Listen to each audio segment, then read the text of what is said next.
ஓசூர் அருகே அடர்வன பகுதி வளைவில் இருசக்கர வாகனம் நிலை தடுமாறி பள்ளத்தில் விழுந்த விபத்தில் ஒரே குடும்பத்தை சேர்ந்த 3 பேர் பலியான பரிதாபம்.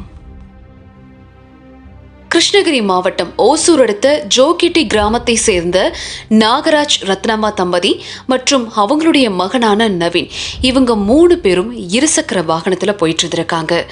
ஜவளகிரி அடர்வன பகுதியான நெல்லுமாறு அக்ரஹாரத்திலிருந்து ஆன்னே மார்தொட்டி அப்படின்ற கிராமத்துக்கு போயிட்டு இருந்திருக்காங்க. அந்த கிராமத்துக்கு போற சாலை வளைவு பகுதியில அவங்களுடைய வாகனம் நிலை தடுமாறி இருக்கு.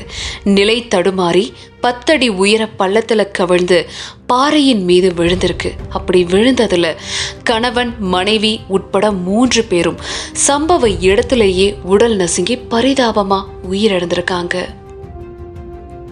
சம்பவ இடத்துக்கு வந்த தளி போலீசார் 3 பேருடைய உடலையும் மீட்டு தேன்கனிக்கோட்டை அரசு மருத்துவமனைக்கு அனுப்பி வச்சு இப்போ விசாரணை நடத்தி வராங்க. இப்படி ஒரே விபத்துல தாய், தந்தை, மகன் 3 பேரும் பலியான இந்த சம்பவம் அந்த பகுதி மக்களிடையே மிகப்பெரிய சோகத்தை ஏற்படுத்தி இருக்கு.